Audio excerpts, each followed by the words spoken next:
Look, I'm delighted for this episode of What the Luxe to have Matteo, who's the CMO of VistaJet. And we've spoken about doing this podcast for some time, but yeah, it's been a while. Yeah, we're both all over the place the whole time. You're too busy. You're. If ever there was a flightier-footed man, it is you. But I'm not surprised because you've been so busy. I was reading some of your great articles that you've been doing for Forbes, which are really interesting. Plus, I'm sure that working for a company like Vista involves what I would hope getting on those jets and having a bit of enjoyment. I think the nicest part of the job is the people you meet. The crowd that tends to fly in private jet is normally pretty successful, and they're successful for a reason. So it's a constantly humbling experience to meet clients and people who could be your prospective clients and just ask them questions. They normally know so much more than you, and it's so enriching. I think that in my very limited experience of this, I would say that, there's a strata of wealth where people tend to be incredibly humble. And to be that successful, you have to stay fresh, keep your thinking fresh. In order to keep your thinking fresh, you have to be inquisitive, ask questions. You have to repeatedly demonstrate that you can manage others in a way that draws out their best qualities.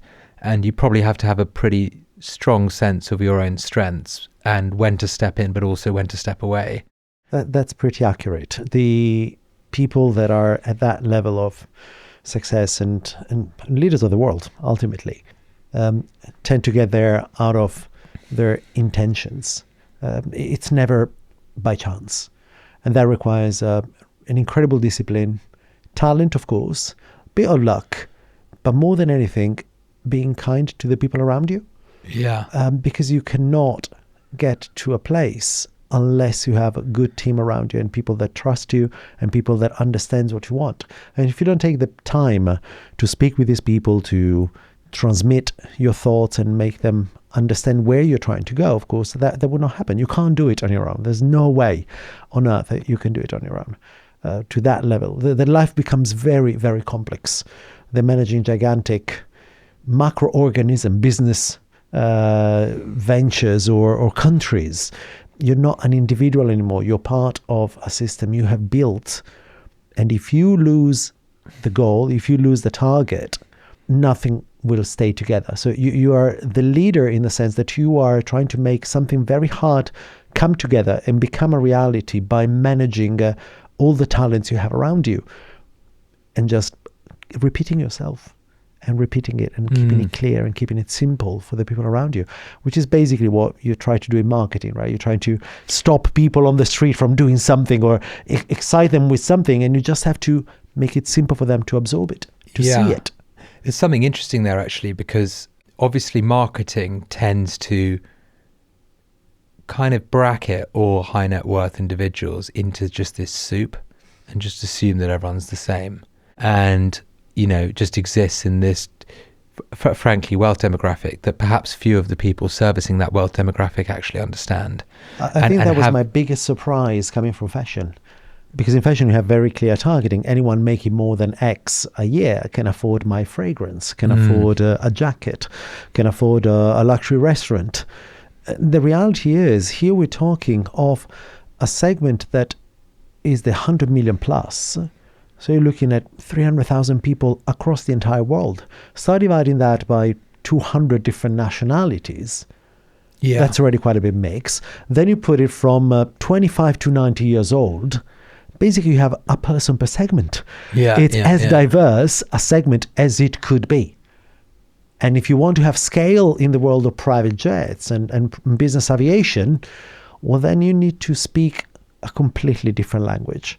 And it's the language of, I think, respect and personalization. And you need to be able to listen to every one of your customers as if they were the only customer. Do you think that it's almost like a sort of global culture, the ultra elite, or do you think that that's just a total fallacy? Actually, people are sort of...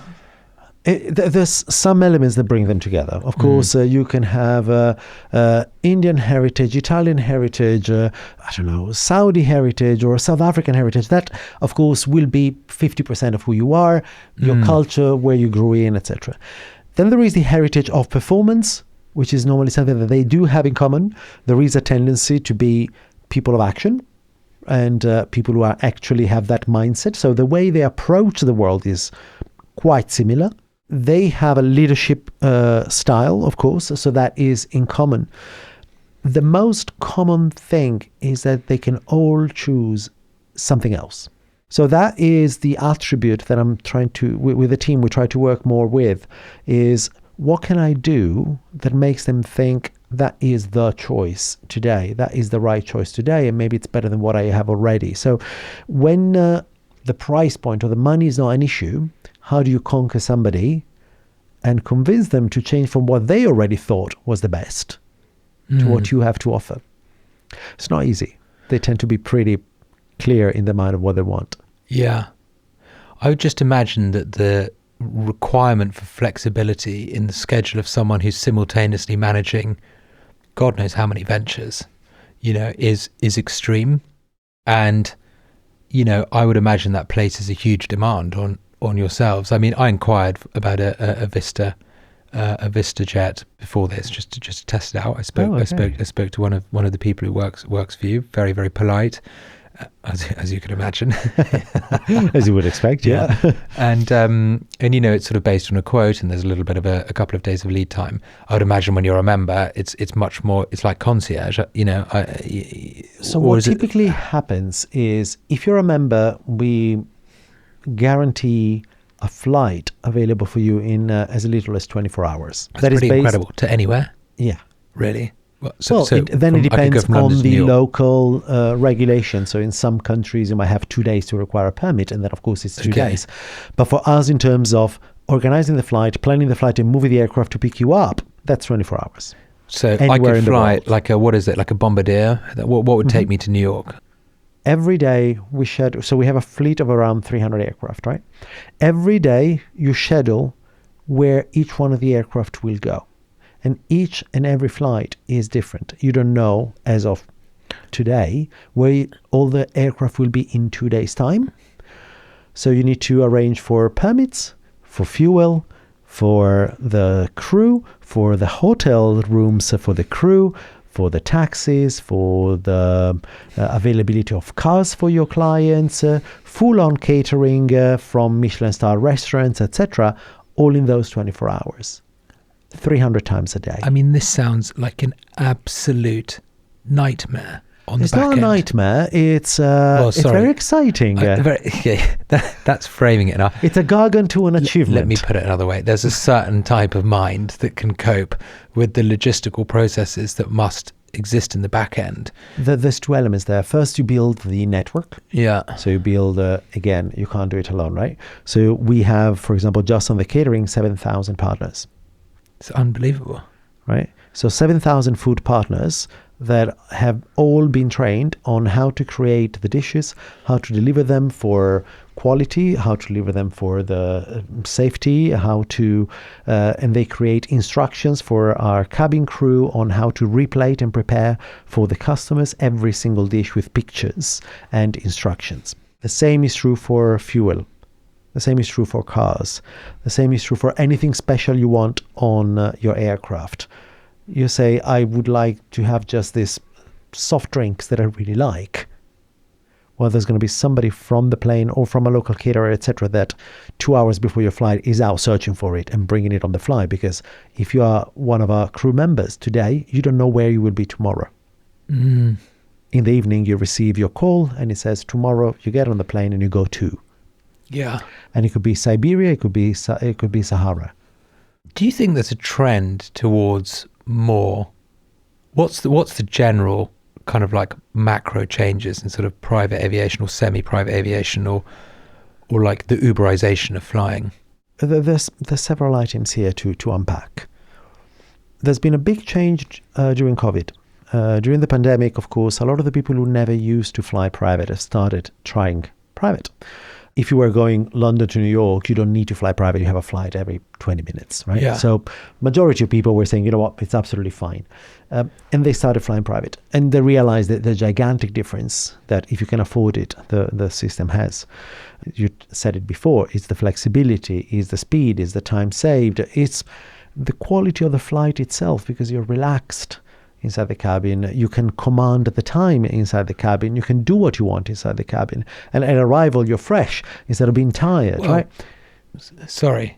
It's just that there's just an element there that I feel is really important, which is the airport experience itself is so broken. Mm-hmm. And, I almost was going to ask this side question that maybe I should have reserved for later instead of interrupting you. But it's almost like, do you find you're competing almost with private terminal suites in some regards, or is that just... Private terminals are another strange environment. If you think that a train station is a strange place, or if you think that an airport is a strange place, try an FBO. An FBO is the place where nobody wants to be, because you are paying to get with your car straight under the airplane and just go up and leave. Yeah. Right? If you are in an FBO, which is a fixed based operator. So basically it's small terminals where you refuel. That was the initial purpose of an FBO, was they would refuel for you, making sure that all the safety and security is in place, etc., before you take off. It normally means that there's a problem with your plane. So the FBO is a place where everyone wants to go in principle, because it means you're flying private, but you never want to stay in an FBO, because that means it defeats the purpose. Exactly, because the airport should be a transit space, not a place to stay. Now, the commercial experience has been transformed by transforming them into shopping malls. Right? Yeah. Okay. They are a shopping mall, because there's a lot of operations that happen in the background that require you to wait. And so they're trying to make it more fun and more entertaining. And FBO, the large majority are pretty simple spaces with a room where if you are a bit early, you can stay, a scanner for x-rays and checking your luggage, etc., and a person who checks your passports. That's about it. So exactly as you were saying, the point of a private airport is to disappear. Yeah. The point of a private airport is to disappear. I remember like years ago we were working with the private suite. At LAX. Yeah. I remember at the time, like I think I was the only person ever to be picked up in a black car from a Norwegian flight. It was very economy, and I'd flown to LA, and we went to the terminal, and throughout the course of like whatever consulting we did, like I and actually Amina, who's the CEO, she's going to do an episode on this. I find it very interesting how broken the terminal experience is for almost everyone, irrespective of what class you're in. And you look at like overall customer experience, and it's incredibly bumpy. I mean, there are average wait times at LAX that are like, they're like they're nutty. They're nut, and you consider that it doesn't almost doesn't matter what doesn't matter the cabin class. What cabin class you're in. And if you're at LAX, even the lounges tends to be pretty 1980s style. Or New York. I mean, in JFK, the posters, they're joking, saying like our refurbishment is going to be a bit less 1990. I mean, it's like only in America could you have adverts that sort of self-mock to such an extent.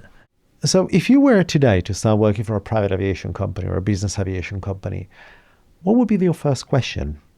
I mean, I would try and understand, firstly, the business model and where really the margin comes from and where the key costs come from.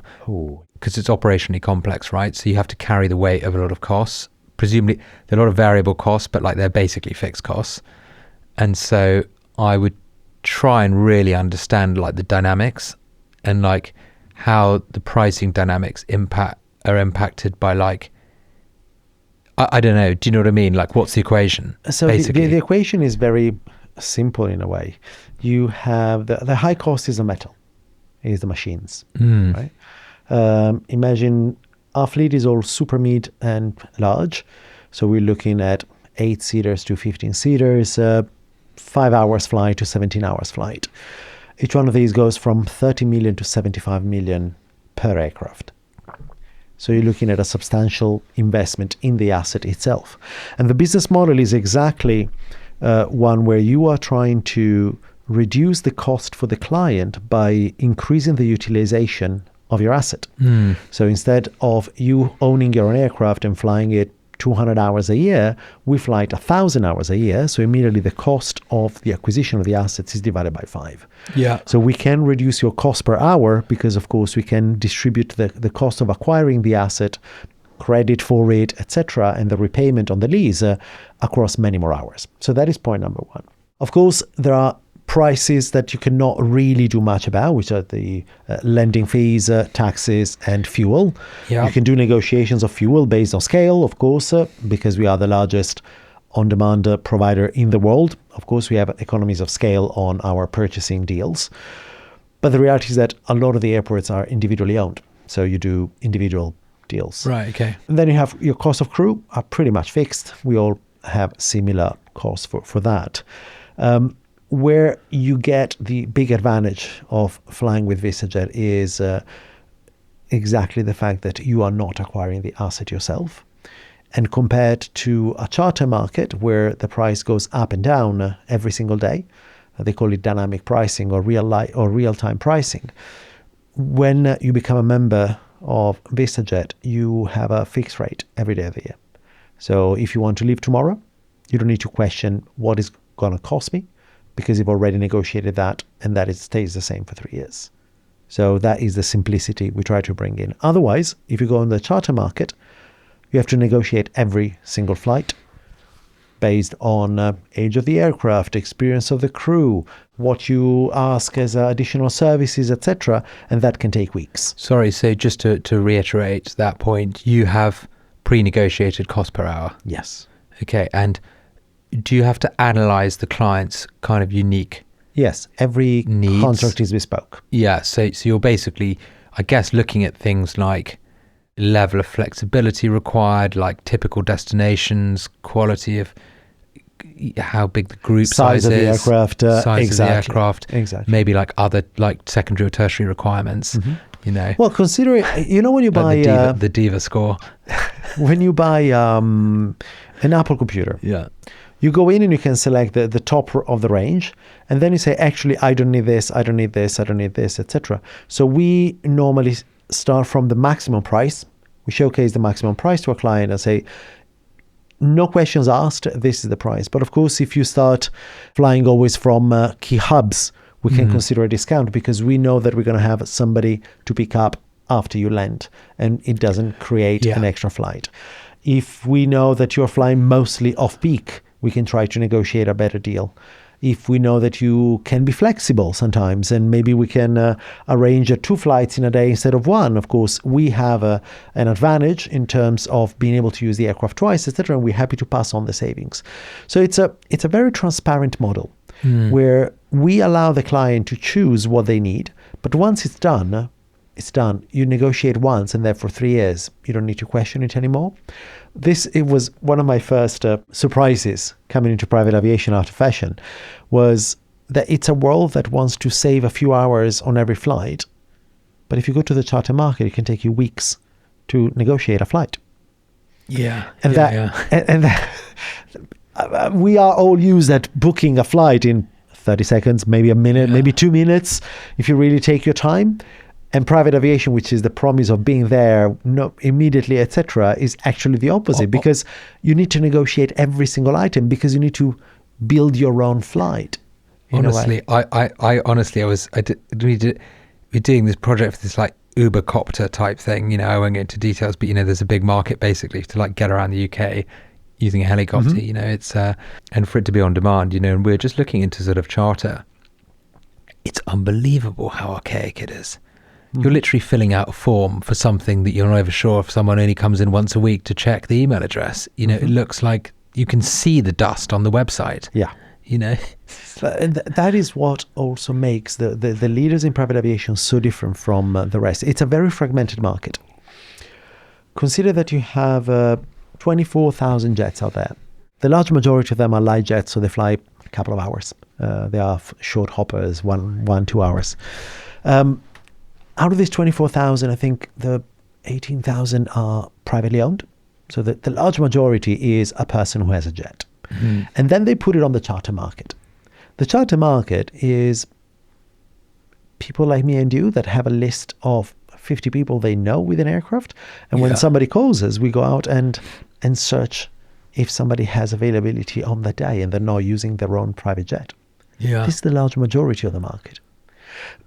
There's only a handful of brands that do it for a living, where it's structured as you could compare hospitality business or transportation businesses, etc. And that is why we have something like 400 people in technology alone in Vista. No, really? It's incredible. The amount of data we churn every single day. On the safety side alone, there's 200,000 data points we collect every single day. On the movement, I think we collect about the same amount every single day. Every single day we know per airport who is flying, how they're flying, on what type of aircraft, where it's going, what is the length of the routes, etc., so that we can optimize our demand for tomorrow, the next day, and the next day, and try to extract as much value from the assets every single day. That is how you make a margin. Otherwise, the majority of the industry is not a margin-based industry. It's a cost recuperation industry. I own a jet. It's cost me $1 million to acquire it. It's costing me 10,000 every day when it's on the ground. If I find somebody that gives me 10, I'll rent it out. Yeah. So that is the majority of the business is still run, exactly as you were saying, with a bit of dust on top. Yeah. It's more Airbnb. Yeah. Right? It's not made for business. It's not made for profit. The opposite side, VistaJet, is made for business. We have special programs for corporations. If you're a corporation, you have a board, you have more than one person, and maybe your company owns a jet. Yeah. And you need to move 5. Not a problem. We can solve that. We have an entire fleet. You book it on that day. You can have more than one aircraft as you need it. You need to depart 2 hours before and after. We can do that. You need one of our people in your office to actually manage your flight schedules directly from your offices. We can do that.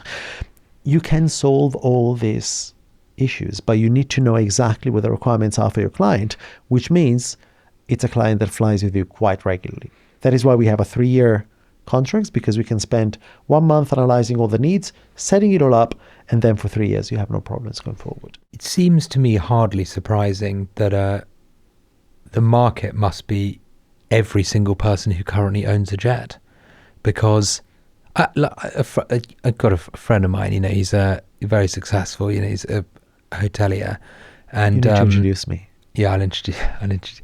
He said he sold his Learjet because he said he's in like Cannes or somewhere like this. It was a ridiculously expensive restaurant. He noticed that his pilots were at the table behind him, and he said that he just listened to them selecting some eye-watering wine that was significantly inferior to the wine that he was ordering at the table behind him. And he was just like, I cannot believe, like, what am I doing? Like, why am I like paying like hundreds of thousands of pounds for these salaries? And like, how many times have I used this plane?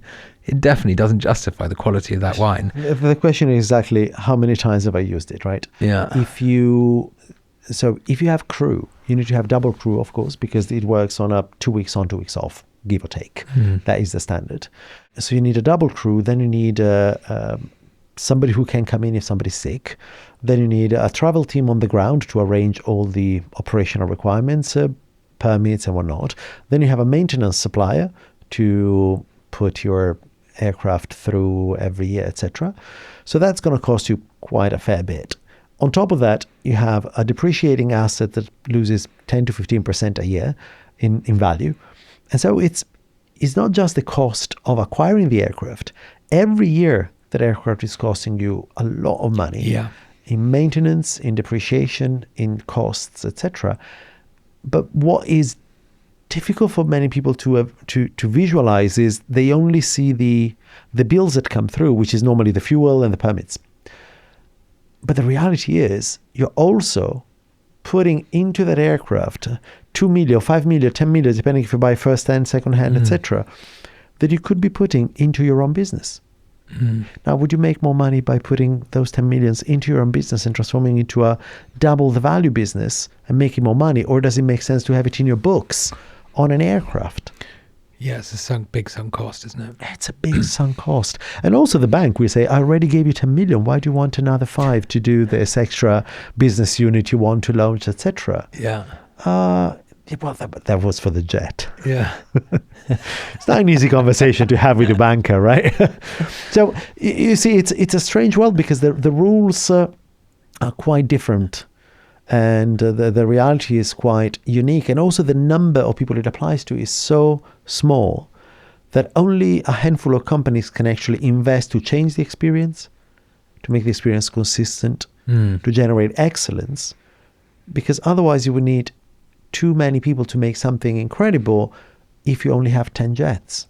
Yeah. If you have a fleet of 10 aircraft, you wouldn't be able to deliver the level of service we put together because it would be too much of the cost to bring it to life. You're pretty prolific in the world of luxury, bump into you almost everywhere.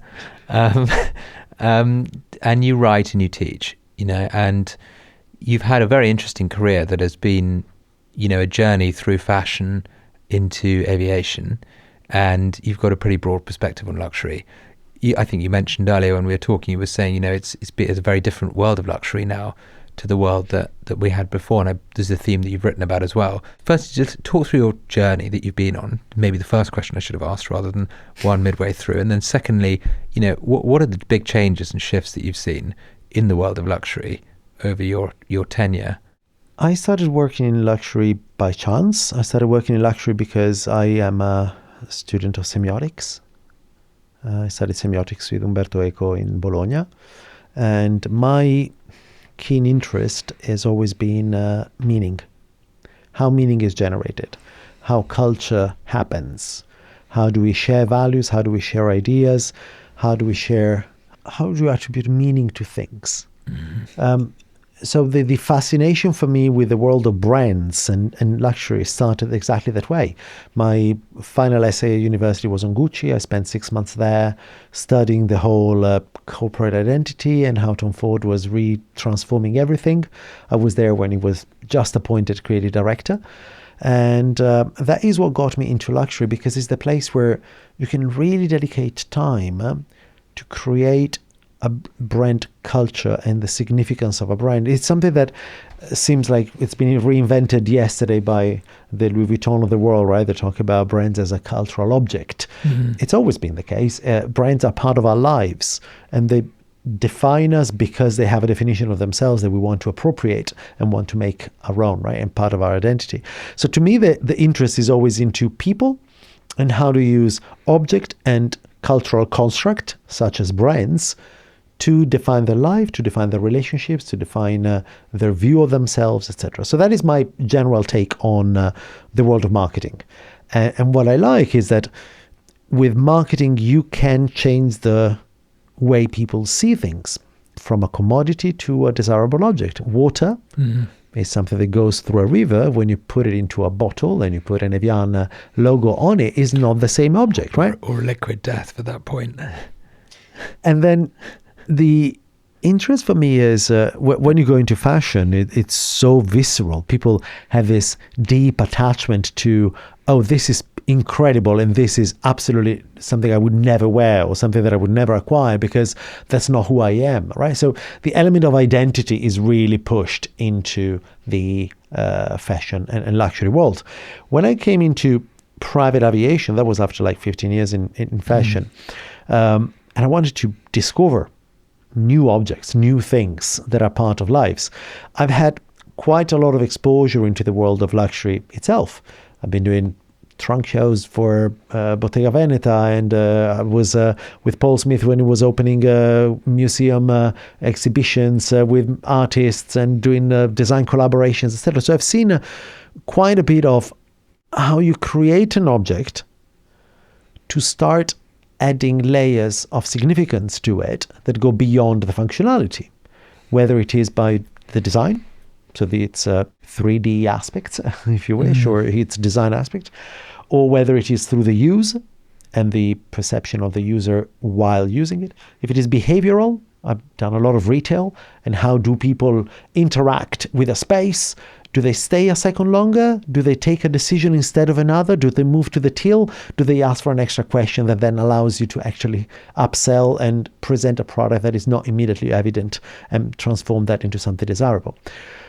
Coming into the world of private aviation for me was all about, okay, now I have people that have all the time in the world. They can choose whatever they want. In reality, they are time poor and bombarded by too many choices. What is the key there? And the key there was to become the only option. So how can we create a brand that is the first port of call for everyone who wants to have the best product? Because they are used to always having the best product. And that was the challenge. And that was what was fascinating me. Now, if we look at more the university or article side, etc., that to me is a way to reflect. Because at work, of course, you're always running 100 miles an hour. You deliver a lot, etc., and you need a pause sometimes. So being in front of a class, university, whether it's Monaco, Milan, Harvard, Switzerland, forces you to put your thoughts in order. And then you learn something by doing that. It's not just a practitioner anymore, but you need to take a step back and say, let's observe what I've done. And normally you learn a lot about what you have forgotten, and you learn a lot about the gaps you left. So it's a good way to familiarize yourself with what you already know, but you're not aware you know, and also identify the gaps. I mean, I couldn't agree more with that. I definitely come out of any class I've taught having learned probably more than any of the poor people who've been subject to. Exactly. I mean, it really forces you to just reflect, actually, on the things that you've become complacent that you know because you're desensitized to them, And I like what you were saying earlier about retail and thinking about, the gesture or the mannerisms in store and the opportunities or gaps to upsell and store design and ambience and all of these aspects that, again, often are quite intuitive, but do at a certain point need to be deconstructed into like a level of science, because it is nuanced and it is subtle, and those cues are the difference between $1 million here or there. Yeah. Frankly, if you just shortcut the equation into the commercial upside, but also the joy of getting there, right? And often these things are, because we're a very creatively led world, they can be very intuitive. But the problem with intuition on its own is that you can be buffeted by the intuition of various creative voices, and the sum total is a lack of consistency, and it's a lack of consistency that ultimately destroys value. And so sometimes I do think those things need to be codified, and I think it's very important to do so. There's two streams into what you're saying. The first one is how do you disentangle or recognize how entangled they are, rationality and emotion, right? Which is a very difficult line to run through.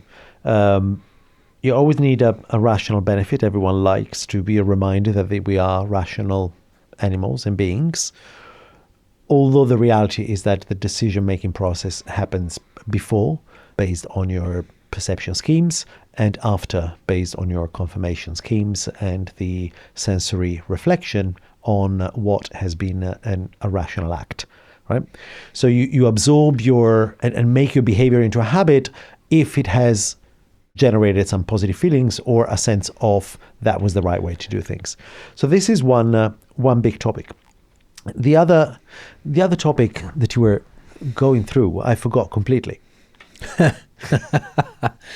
And what were you talking about? We're sort of talking about basically how if you end up, and I think many luxury brands are very creatively led, but I think they suffer issues when they hand over from one generation of creativity to the next, right? And you can become erratic or not knowing what fundamentally the red thread is that allows you to be flexible but still consistent, creates a level of confusion and inconsistency, which in my opinion destroys value. And as you know I did a talk recently on this, I care deeply about consistency. I think consistency, or finding a form of consistency, is very important. That shouldn't mean having autonomy to express yourself and have different versions of yourself as a brand, but there's got to be a promise, and that promise has got to be clear to the client, in my opinion. So the second item you're talking about is consistency. And consistency, I think the risk is falling back into the marketing funnel, right? Your awareness, consideration, purchase, and post-purchase.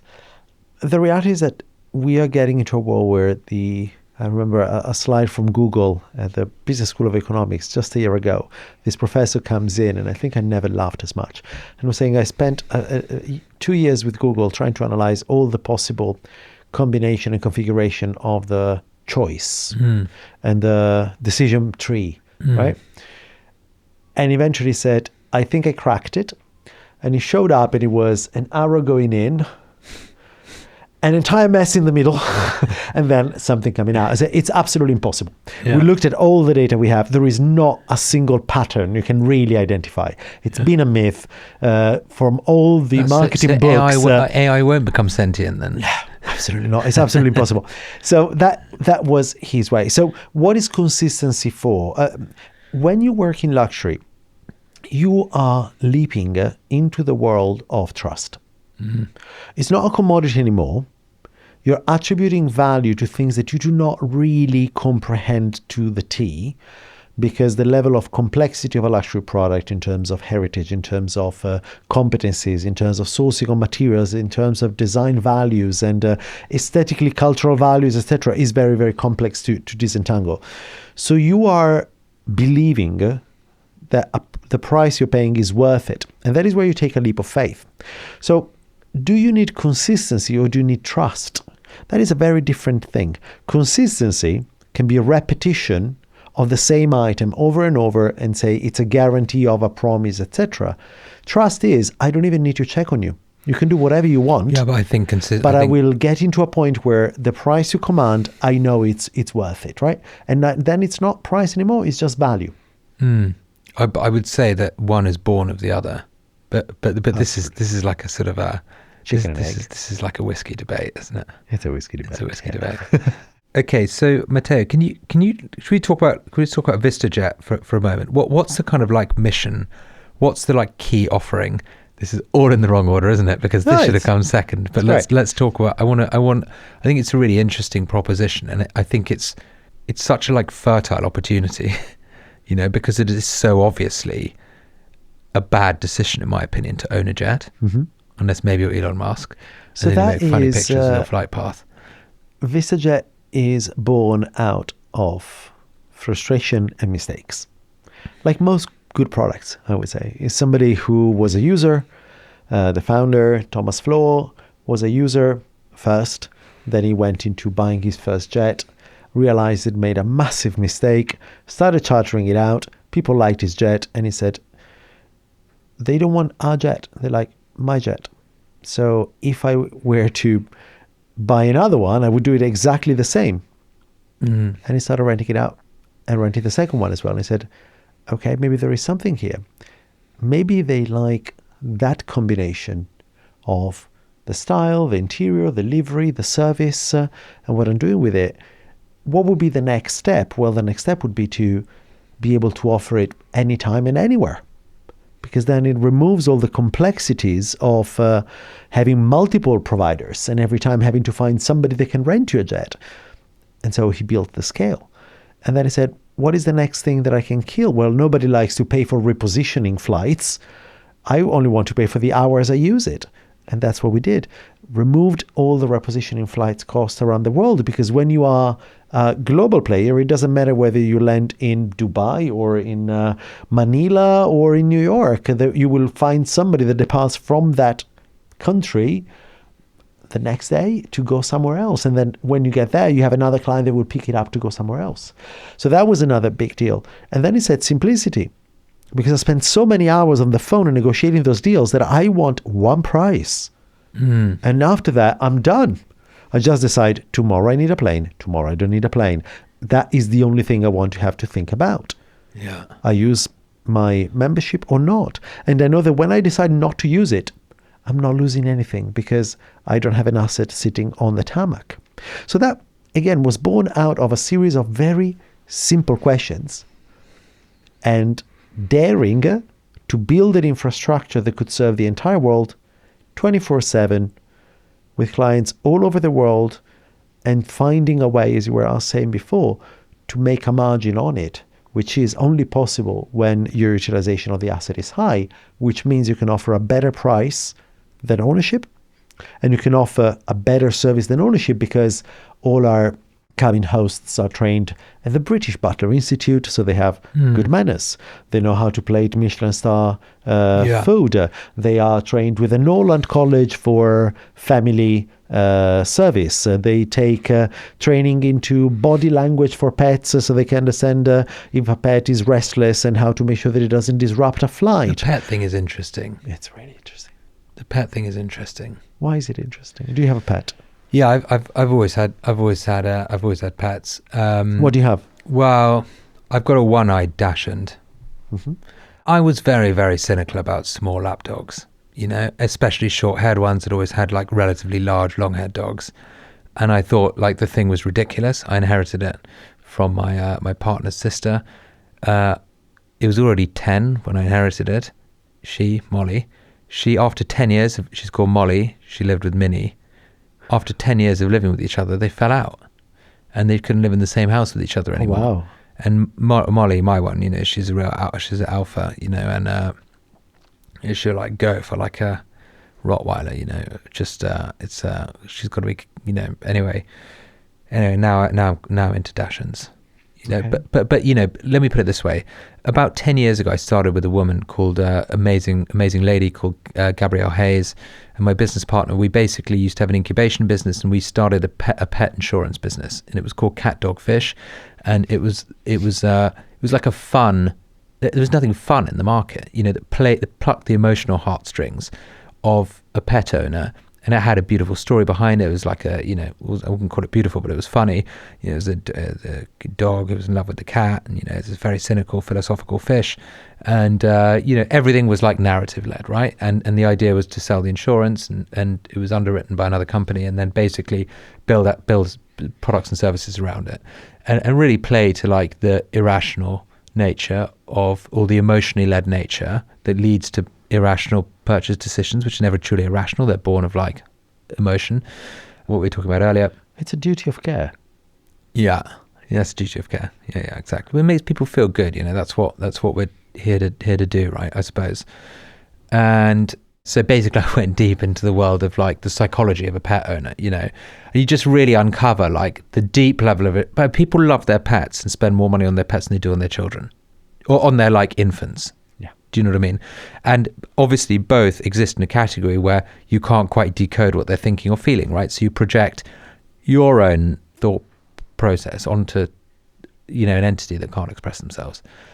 And for me, that's very, just generally psychologically very interesting, that the results that emerge from that. But you see, you see it still in a very simple way. But the reality is we see pet owners under stress. Under stress because they would like to fly with a pet, and the commercial opportunities are pretty much non-existent. Yeah. And we have seen people stopping taking holidays to be with a pet and not leave the pet. So that becomes, so that your pet becomes a liability, becomes something you cannot detach from, because you feel like your duty is to take care of it, right? They can't stay. Okay, a weird question then on this. Do you ever get customers who like really probably this is way above what they should be doing, spending money on a private jet? You'd be surprised. But they're doing it because they're driven by the pet. There is a small group of people that actually organize within groups, etc., and they rent a jet, and every owner brings their own pet. So they wouldn't normally do it on their own. Yeah. But when you look at it, if you have to spend for your own ticket, plus the ticket for the pet, plus all the extra cars, etc., to do on a commercial flight, etc., maybe it also does make sense. Okay. It's not unheard of. Yeah, we had a few cases. What changes have you noticed in like the kind of high net worth profile? I'm kind of loath to say this, seeing as we spent about 5 minutes talking about how that's not a classification that serves its audience particularly well. But what are the like, what are the key changes you've seen? You're going to find this part a little bit something you know already. The main reality is the way to spend the time has changed a lot. And also the way who you want to spend your time with has changed a lot. If you look at the 70s, the 80s, there was much more of a community vibe and you wanted to go to a place because of a tribe that was sitting there, etc. I think in the last few years we noticed that people tend to stick with their own. So you want to go with your own group of friends a lot more. So I think the element of the private tours, private guides, private residencies, etc., versus the big resort, the famous city, the big concert, etc., has become a thing of trying to do things with the people you like and sharing moments with the people you love. So that is definitely influencing how people use private aviation, etc. It's also to stick together and to create that moment where we can concentrate on each other. There is an increased sense of value time spent together. Fragmentation of time is very difficult to concentrate on one thing at a time. Screens, notifications, multiple things to do, multiple projects followed at the same time means that people are losing this sense of presence in the moment. So again, the private experience means that you can concentrate on one thing at a time, which means you can actually appreciate it a lot more. It's like being in a room with the chef, and the chef is preparing for you and you're sitting down at the table. Everything smells more, everything tastes better, every sense is alerted and ready to enjoy. I think the rarefied situation and context is allowing you to go back to a level of simplicity where you're concentrating on a flavor, when you're concentrating on a conversation, when you're concentrating on sounds. Even just listening to music in a quiet environment with a good pair of headsets or a good stereo is way better than listening to it on your AirPods on the tube going to work, right? So if you start applying that, it's no surprise that private residences, hotels, trains are all coming back in fashion because they allow you to create these micro moments where you can really savor the time. And that, I think, is what people are after, because it takes a lot of effort to fully enjoy something these days. How often are you able to sit down with a book and read for a full hour without nothing interrupting you? It's very rare. Yeah. So I'm seeing that more and more, that people follow their passions, and the passions are the one that they want to protect. They protect their family or their friends, so the people they love, and they protect their passion moments. And the passion moments, etc., are the ones where you say, I want to dedicate this time to do these things and to learn about this. So you want to go in depth. We're surfing so much. Yeah. Every single day on things, on stimulus, etc., the stimulations everywhere, that being able to reclaim that time is yours, but not in the sense of I'm taking a bath, right? I'm not just soaking in or sleeping that extra half an hour. I'm saying making a conscious decision of doing something you like, something you love, and move everything else out of the frame for a bit. That is one of the biggest trends. I think there's like something to be said about finding those moments in motion as an almost sort of meditative experience. I think like I secretly looked forward to not having Wi-Fi on flights, you know, for many reasons. You know, I'd like get through a whole book, or like, you know, you get a bit cozy, you know, where, you know, however you might be traveling. It certainly wasn't private in my case. And now I'm like a little bit like pissed off, frankly, that I can like access, you know, what will soon be Starlink, you know, grade internet on, you know, on my flight, you know. And I travel a lot, and those are my moments of solace, and I enjoy almost being at airports and kind of just people watching and just having time to myself to listen to things. And I know a lot of people share the same thing. It's important. It's a moment you reconnect with yourself. I mean, if you think about our biology, your brain learns as you sleep, because it processes everything that it has absorbed during the day. Your muscles recuperate, regenerate, etc., while you're resting. If your brain is constantly on, if your body is constantly on, etc., you simply don't have time to absorb things and make them part of your body, of your brain, and you never make them yours, right? Yeah. So you're a user. You're not an experienced person at that point. And that, I think, is what people want. They don't want to just do. They want to be good at doing. And that requires time and patience and dedication. And we're kind of told left and right that you can do it in 3 simple steps. Yeah. Sometimes, but sometimes you really need to dedicate a bit of time to develop that craft, to really understand what is under it. And to your point again, right, it's this is what luxury is promising you. 200 years of doing the same thing and passing on that knowledge. So if you're investing in something from the luxury world, that is what you're buying. You're not buying the hours of the last artisan. You're also buying the 200 years of the artisans who made that last artisan, right? And that is the whole passing of knowledge that is true of the heritage brands. Then you might have the completely new luxury brands that are inventing something that is simply moving you forward. And that will become a new way to do things. What excites you within the travel space, or what kind of innovation in the travel space do you think is interesting? I'm quite interested into seeing how hotels are becoming destinations themselves. Yeah. Because they're not just rooms anymore. Yeah.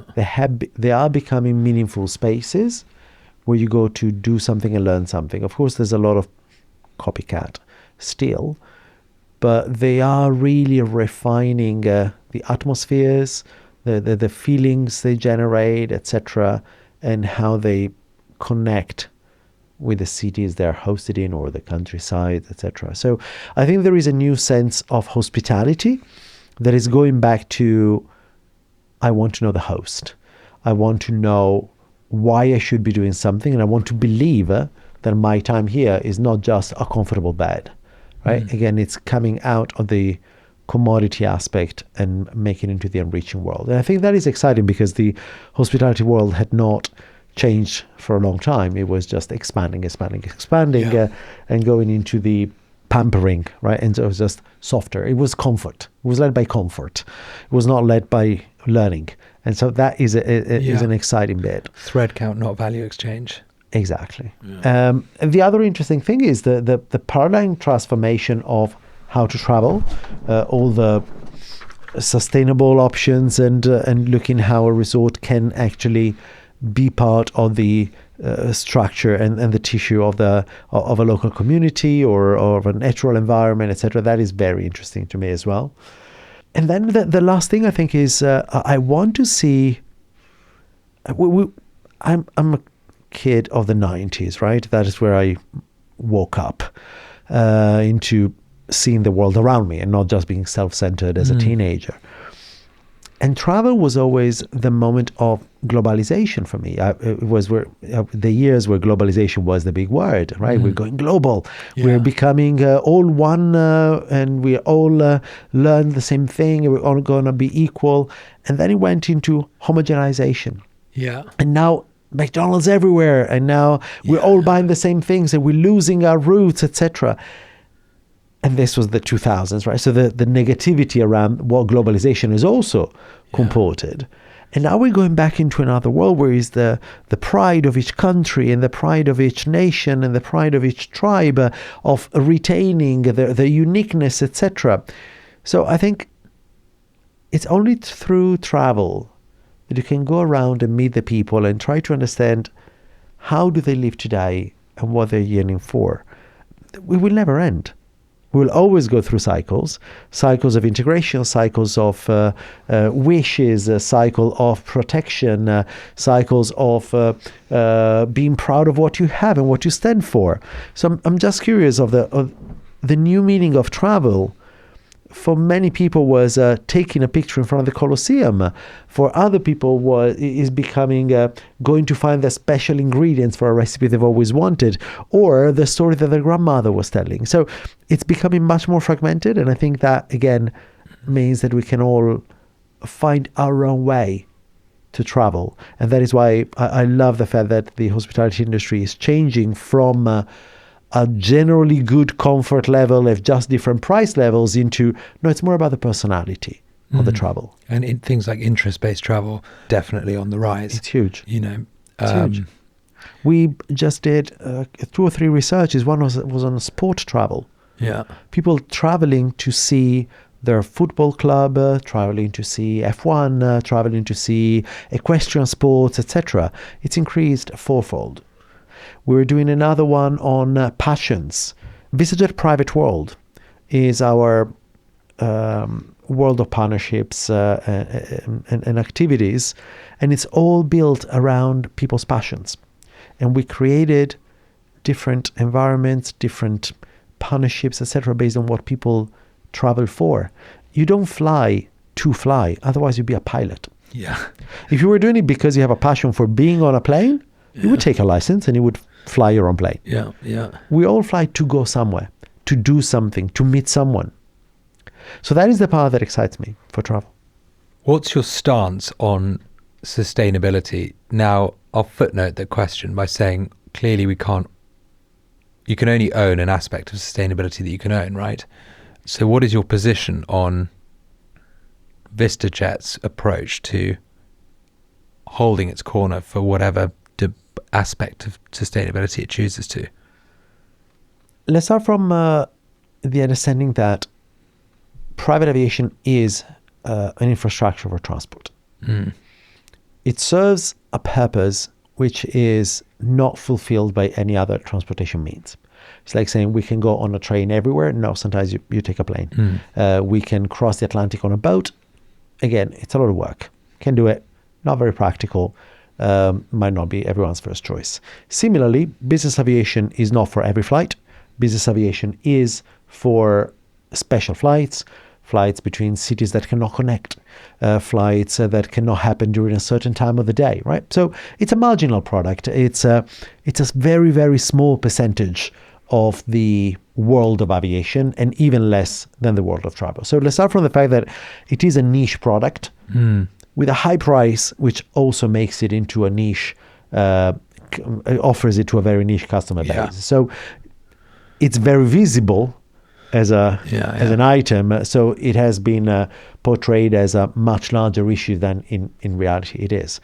This said, of course, everyone needs to take responsibility for their actions. So we as a company need to have a very clear approach into, yes, but what can we do now, right? While we realize that we might not be a big number versus cars or housing or other industries, we need to do our part, right? There's no way around it. The main solutions we have found, well, the first one was analyzing the business model. We have less aircraft around because we are chartering and it's not privately owned. We reduce the empty legs or the repositioning flights because of the global business model. So, of course, we are a much more efficient way to fly private than most private aviation companies can offer. We have a system of repositioning that reduces the number of, also the length of the segments that we connect, etc. But the biggest innovation right now is SAF, which is Sustainable Aviation Fuel. It's basically second life to waste. Right. You take oils, you take agricultural remains, etc., and they get reprocessed. Instead of going into a waste function, they get reprocessed to generate fuel from that. That's fascinating. I had literally no context. It's second life. So when you look at the full 360 CO2 production, you can save about 80% versus using traditional fuel that comes from a refinery. Right. So that is where we are making the biggest investments. And for everything where we cannot reach, of course, we decided voluntarily not following regulations to offset all the rest that we cannot cover otherwise. So we have a pretty strong and way above regulations way of going about sustainability. Does that make it into a green product? No, obviously not. It's still a high impact product. It's still a product that needs to be used carefully and with consideration. We are investing in new technology. We're investing in hybrid aircraft research, etc. Unfortunately, that is a long way to go. So the decision was not to wait, accept the partial solutions that are today and start implementing those instead of waiting for the fairy dust to come and being able to transform everything. Do you buy your airplanes? Yeah. how do you model in the uncertainty around sort of solutions that at some stage people might sort of, deem to be the ones that they want to tie their name to when it comes to new forms of hybrid aviation or things like that, and the potential depreciation of your planes? There is a lot of research. There is no clear models out yet, exactly as you were saying. The electric aircraft is still not available because it can only do short hops. Yeah. Because when you start loading tons and tons of batteries, then you're transporting batteries, using a battery power to transport batteries and not the people. So the long haul cannot be sorted with electric. Hydrogen is not ready yet. And also consider that there is no infrastructure for the distribution of the hydrogen cells, etc. So at the moment, that's why we went into SAF, and that is what has been deemed also by all the major multinational rule makers, etc., as the only viable way, etc. But the investment into the world of eVTOL for short hops is ripe. I think the light jet industry is going to be the first one to really change, because there is where you can have electric and hydrogen to support on the shorter flights. The long haul, for the moment, there's no solution in sight. So that's why we need to find alternative ways to reduce the impact per hour or per mile, depending how you want to calculate it. So Matteo, we always ask our guests the same 4 questions in closure. The first is perhaps a slightly negatively framed question, but what most irritates you about our industry? Oh, it's a small industry, and as such, it's difficult to have the speed or the impact that you would like, because the number of clients you are observing is very tiny. So having the guts to go out and do real innovation when you know that it will only apply to a certain number of clients, it is very high. It's not like the world of startups where you say, I'll find a client. The number of clients you're serving is so tiny that you need to be very, very careful where you place your investment into new ideas, etc. So, of course, that has reduced the speed of innovation into the industry.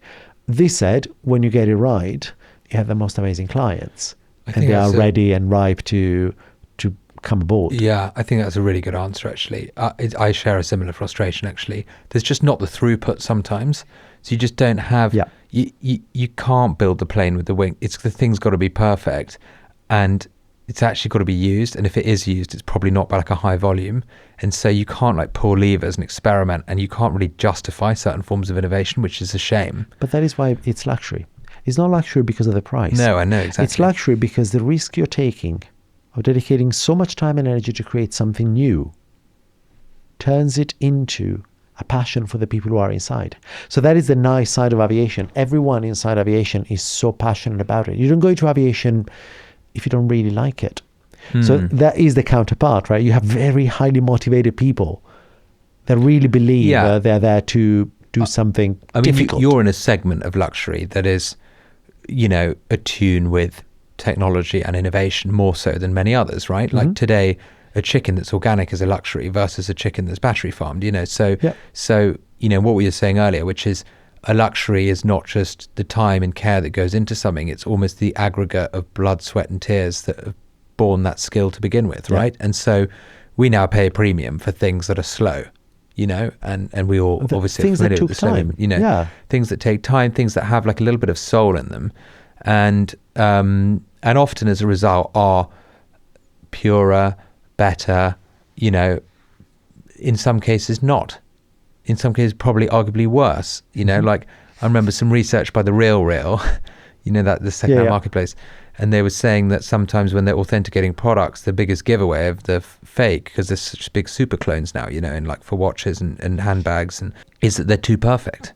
Yeah. The product's too perfect. And I was reading The Business of Fashion the other day. There's now an authentication, AI scent-based authentication, where like they're literally like the smell of the product, because it's becoming very difficult because there's, some nuts data, like there's other data is like apparently 42% or something is close to this, it's pretty sure it's 42 actually, % of ultra high net worth individuals admit having a fake version of the product that they own but it's kind of justified in their mind because it's okay because I own the real thing, you know, and it's like these super clones, you know, then like, you know, to your point around meaning, you know, which is something I think about a lot as well. It's like, what is the meaning of things, you know, and what is the value that I'm prepared to assign to something I love that I feel expresses an aspect of my personality or a dimension of myself that I believe is worthy of that investment. My father just bought a watch. He waited 50 years of marriage to buy himself that watch. That watch is not just a watch, right? And it was the one that he has always wanted, from a brand he'd always wanted, and he's been waiting for 50 years.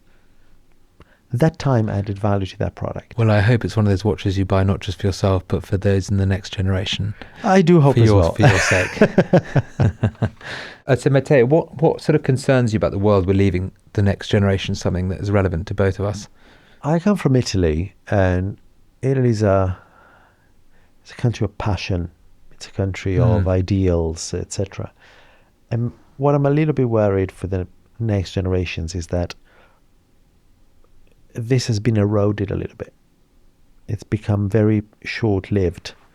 Your intent, your purpose, if you want to use a buzzword, but the ideals you live by have kind of eroded a bit.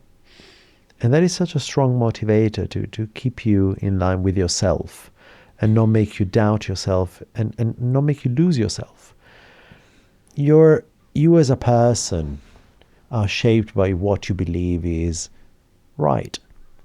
And if right and wrong shift on a constant basis, day after day, not in a way that is because you're reanalyzing it, but simply because there's too much around you, or because it's not radicated enough inside you, you can get lost.